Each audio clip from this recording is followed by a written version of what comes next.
Hi everyone. In the last episode of this series, we spoke to Francesca Specter. Francesca is host of the Alonement podcast and author of the book Alonement.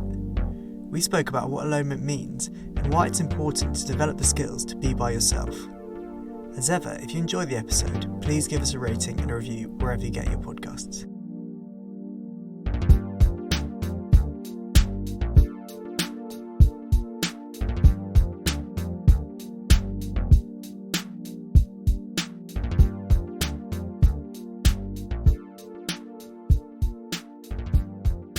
Hi Francesca.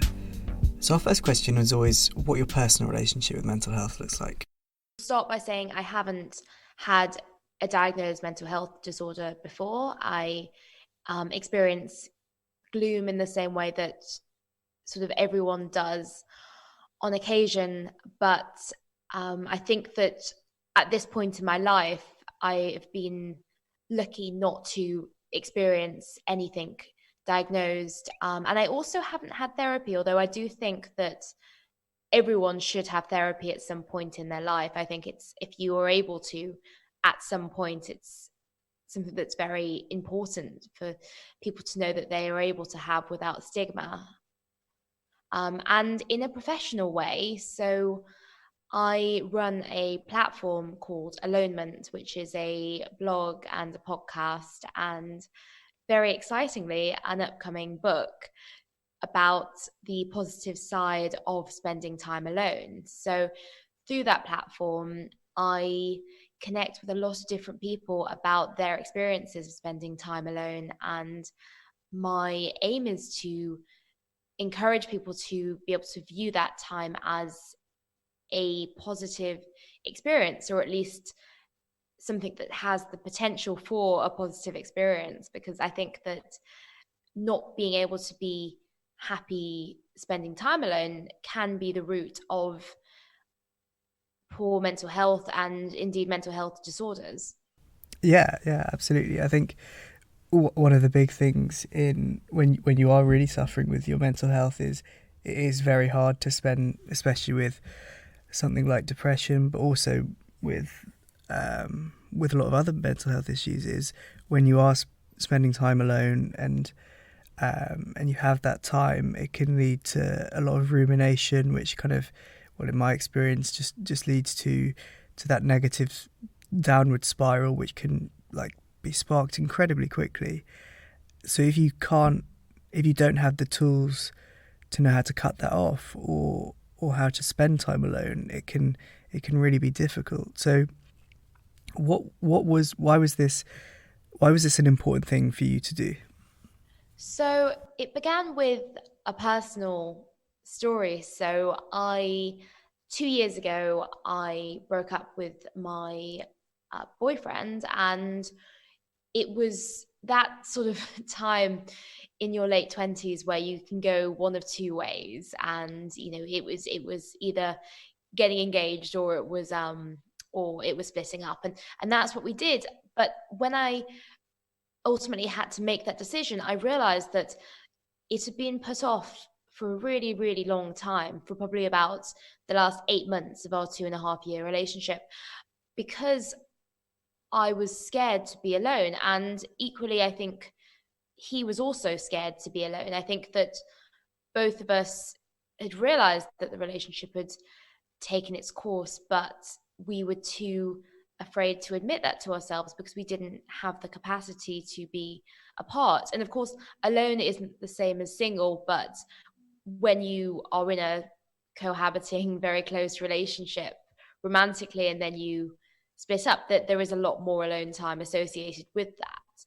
So it caused me to think, obviously we did split up, and we both found the strength to be able to move on from that. But it occurred to me that actually, if this had perpetuated a failing relationship for 8 months, what other life decisions might be motivated from a fear of spending time alone? And it occurred to me that it shouldn't be something that drove people's lifestyles. It was, you shouldn't be acting in any scenario, whether that's leaving a job, leaving a partner, moving, somewhere, then it shouldn't be motivated by fear. It should be motivated by excitement and curiosity.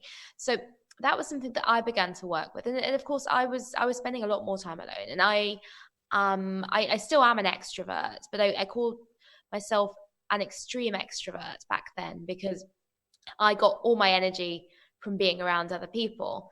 And I realized that in the process of that breakup and learning to deal with that, I couldn't be alone at all. I was going and staying on friends' sofas, or I was going out every night just to avoid being by myself. And through having to learn to overcome that, through throwing myself in the deep end, I realized that I could get better at it, and I didn't have to be motivated by fear in every life decision I made. And the more that became something that was an asset for me, learning those skills, the more I wanted to influence other people and to be able to show them that they also were able to come to terms with being alone, even if that was something that they really feared, like I had, because I thought if I could do it, anyone could. And so that, it started with something personal, but it really snowballed into something that I now firmly believe everyone should have in their lives. Was it just through kind of exposure that led you to kind of start the journey to becoming okay with being by yourself?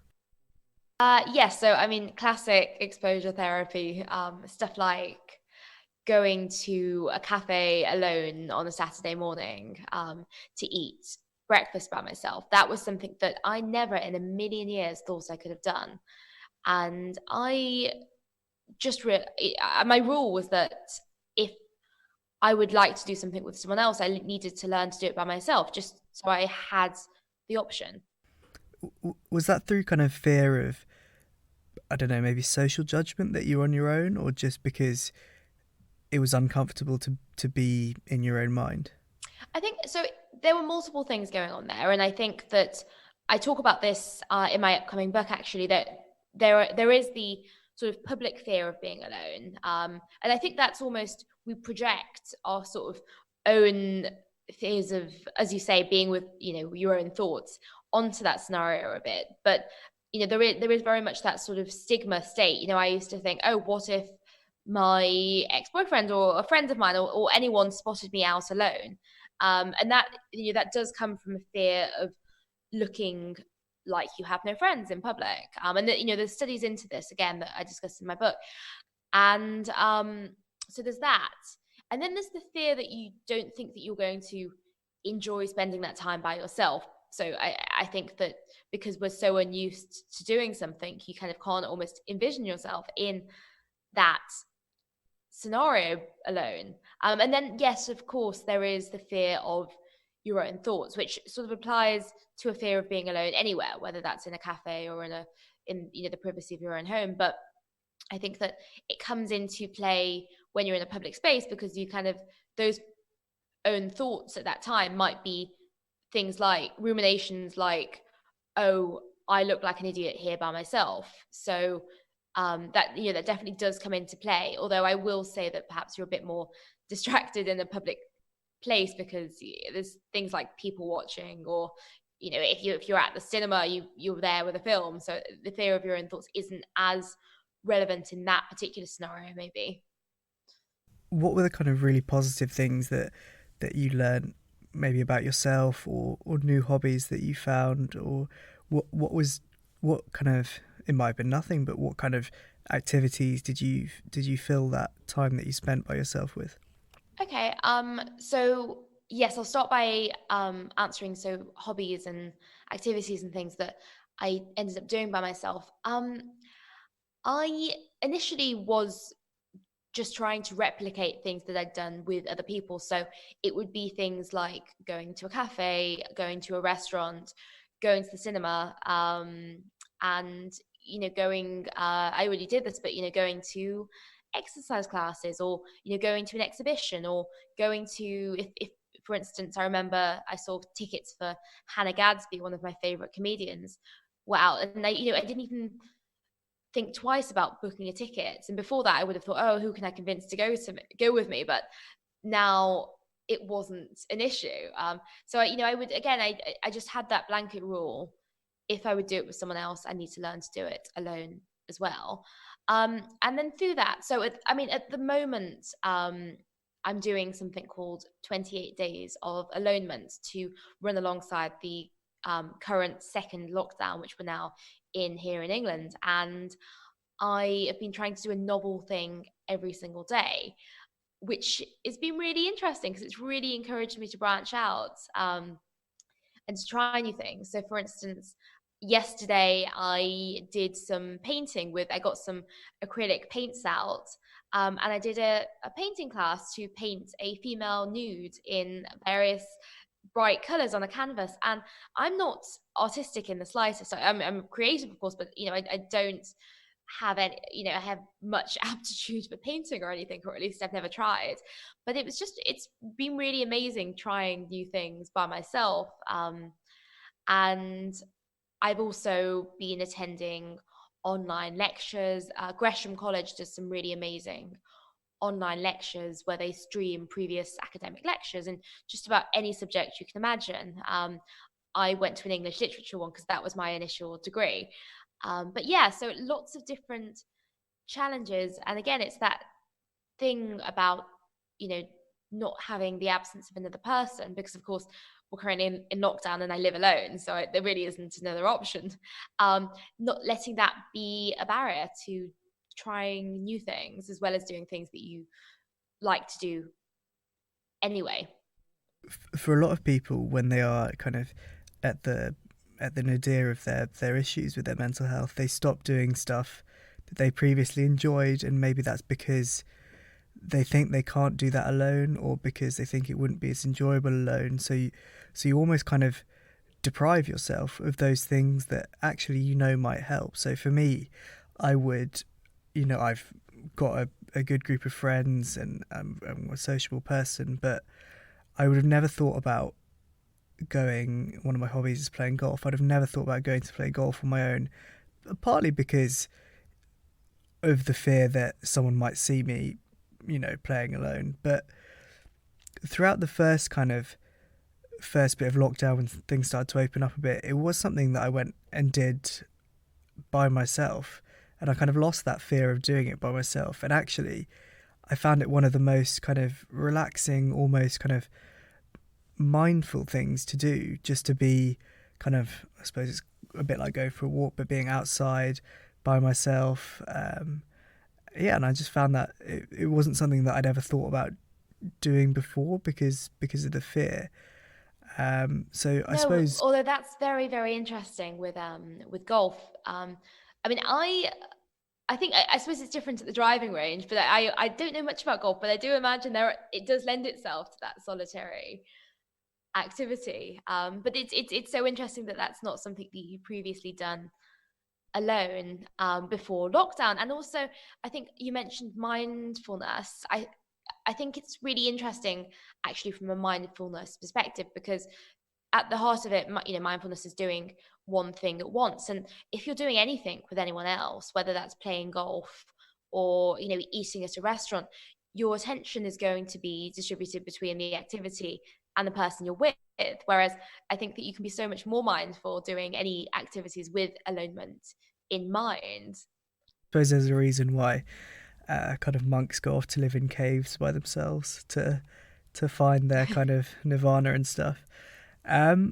So what would your advice? I think at the time we're speaking, we're kind of halfway through the second lockdown in Britain, and what or in England. What would be your advice for somebody like yourself who's living alone but hasn't developed the kind of skill sets you have to become okay with being alone?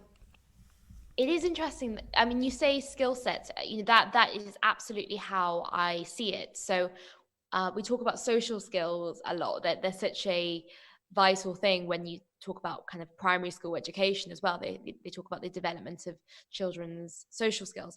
We don't talk about solitude skills enough, but that's very important. So I would advise anyone who is in the position that I am, which is not an easy position to be in, even if you are the founder of a platform around spending time alone. I will stress that, because alonement is something that's supposed to be done in moderation, and you appreciate it ever the more because of your interactions with others. So I think, to start off, it is a difficult scenario, um, whether it's new to you or not. So it's important to be kind to yourself and acknowledge that. Um, Beyond that, I think it is, any adversity is also an opportunity, and it's a time to work on developing those solitude skills. So one of them that I think is specifically quite interesting in this scenario is planning ahead. So we always think about plans, making plans, that we think about that being with someone else. Um, and it doesn't have to be. So, you can plan to watch a movie by yourself this Friday night. You can plan that you're going to perhaps cook something nice, or order something in from Deliveroo, and watch a film, and dress up in your most comfortable pajamas, or even dress up in something that makes you feel good about yourself, even if it's just, even if you're the only person around your house, it's for you, and that's important. And you can have that plan in your head for it. It's currently Wednesday. You can have that plan in your head for 2 days and get excited about it. And because it's important to look forward to things, and we think, oh, because it's because if you're only by yourself, and we often use that language, only me, just me, then you can't have something to look forward to, but you really can. And it creates a structure around your week, and it fulfills such an important purpose, exactly the same purpose as it would having a jam-packed schedule outside of lockdown with other people. So I think that's a really important solitude skill. um, I also think that indulging in positive selfishness. So again, as I say, we talk about only me. We sort of deprive ourselves in this strange way, like we are one of the, a monk in the mountains. We sort of, we say, because it's only me, I don't deserve to, I don't know, cook a whole meal for, cook a proper meal for, rather than a ready meal from scratch. Or I don't deserve to, I don't know, even really silly things like, I don't deserve to have a tidy flat because it's only me and there's no one else coming around. I think you've got to indulge in that positive selfishness and think, okay, I'm doing something for me, and I'm really thinking about my needs here, and I'm being, very specific about the temperature I have the room at, or something silly like that. But you need to indulge that, and because it sends a sign to yourself that you are important, and it creates that feedback that time with yourself, by yourself, is important as well. So that, those are just two solitude skills I would suggest to learn to practice in this time, and then to cultivate them. And they will be perhaps difficult to develop at a time when we are in this imbalanced state of not having much time with other people, but they will be very helpful now, and they'll be ever more helpful in the future going forward. And you'll think, well, isn't it great that I've developed myself in that way during lockdown? At the complete opposite end of the spectrum, why is it important to develop these, like you said, skills when you do live with a flatmate or a partner, or your family? Yes. So another aspect of solitude skills is learning to negotiate your solitude, or as I like to call it, your alonement, because that refers specifically to the positive side of solitude, learning to negotiate that with other people. And, there are multiple reasons for this. Some people find that really hard. Some people will find it very, very difficult to articulate to someone that they want to spend a bit of time alone. And then they don't do it as a result, to avoid that awkward conversation. And also because, some people quite naturally, perhaps if they've always had natural introvert tendencies, they will crave time alone, and they will have always advocated for it, but maybe won't be that good at actually expressing that to other people. And so might always actually be, perhaps come across as quite hurtful to a partner or family members and not really realize they're doing it. So I think, whatever side of the coin you are, whether you're, people pleasing so much you never spend time alone, or you spend lots of time alone but don't really advocate for it properly, I think you need to learn that solitude skill of expressing to other people what alonement is to you and why you need it, and doing that in a positive way, so that you can work out a schedule where you spend good amounts of time together and apart, and also it's contagious at times. If you explain to someone exactly why you're spending time alone, then they might realize that that's something really positive that they require and can benefit from too. For instance, I never used to understand that my mother and my brother were introverts when I was growing up, and we hadn't had this conversation. And of course, I don't think they understood why I could never be alone. So there was this gap between us. We never really saw the need to explain this mode of being to each other.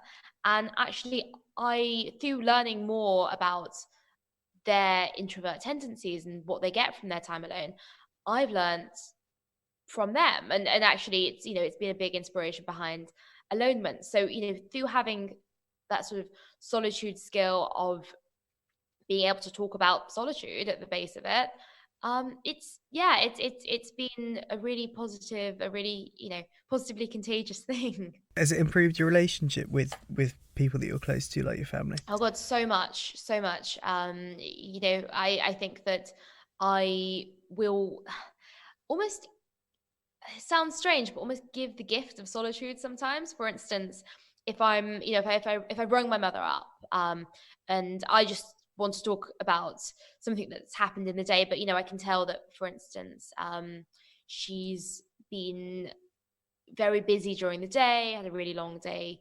working, or helping someone else, then I realize that actually what she needs is time to sort of decompress, and being able to appreciate that need in another person is really important.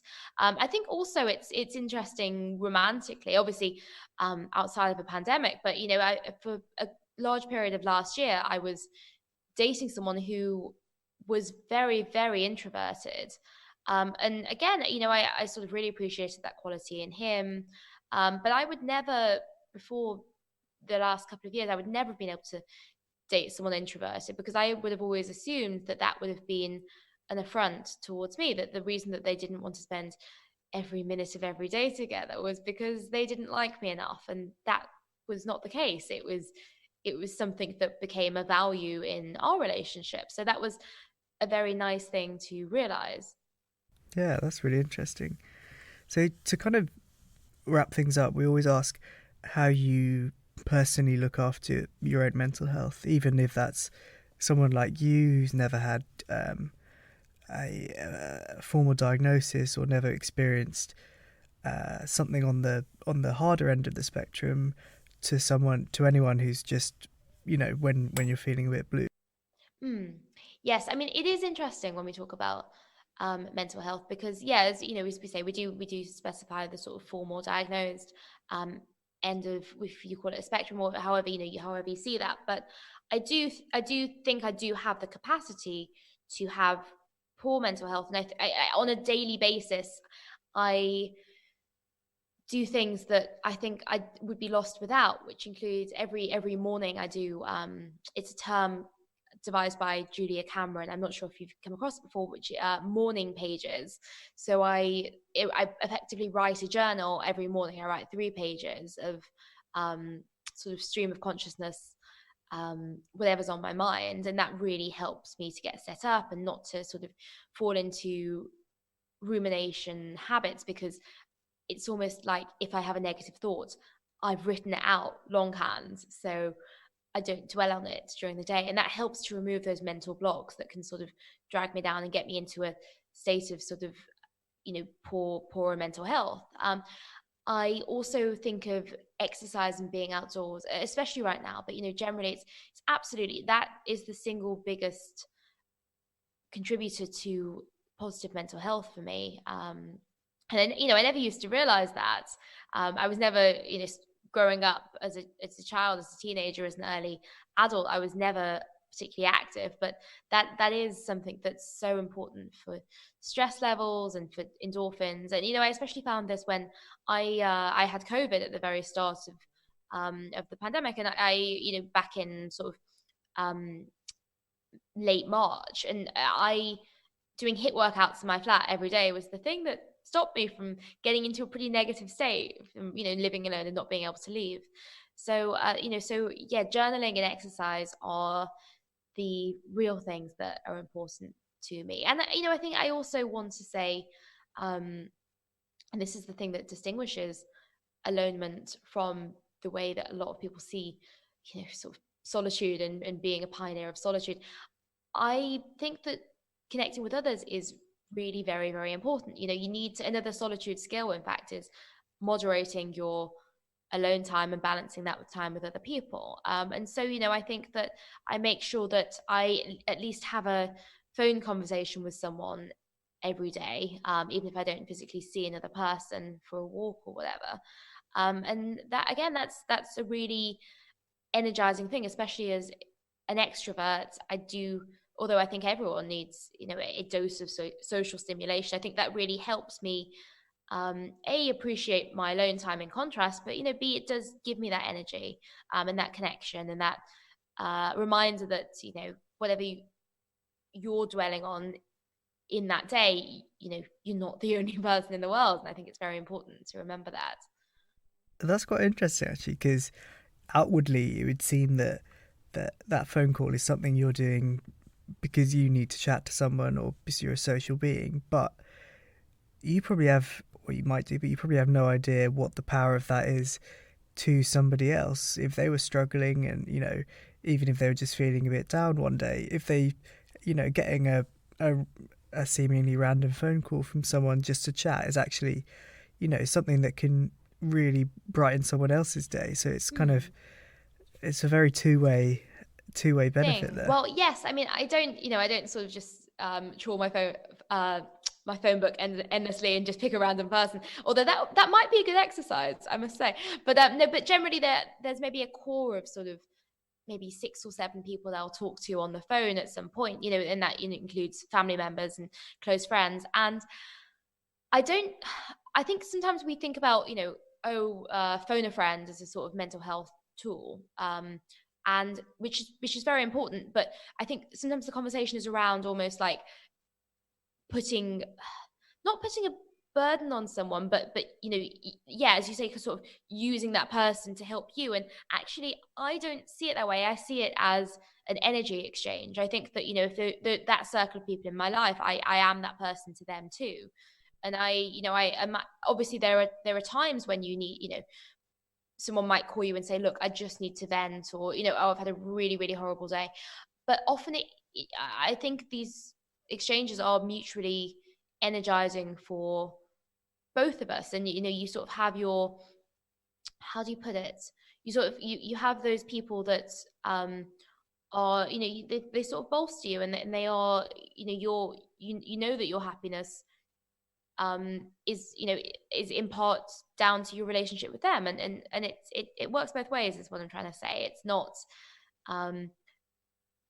yes, I think that, 2 people can come out of this conversation and think, okay, my day is made that little bit better as a result. No one has to sort of, the conversation isn't for anyone's sake, sort of thing.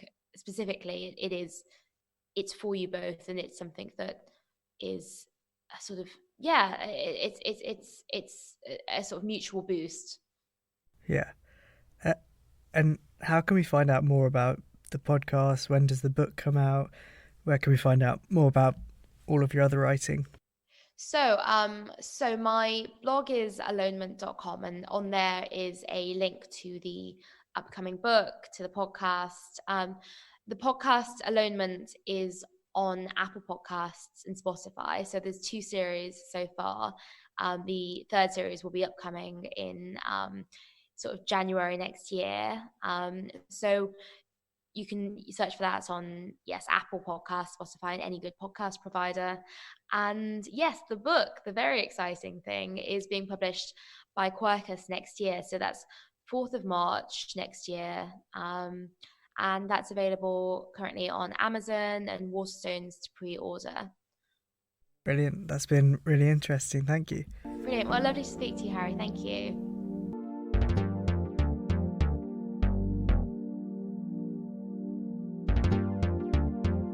Hi everyone. I hope you enjoyed that episode. Just a quick note to say that although things I discussed with the guests we may find helpful, I'm not a trained medical professional. If you're struggling with your mental health, please contact your GP or speak to an organisation like Samaritans on 116 123.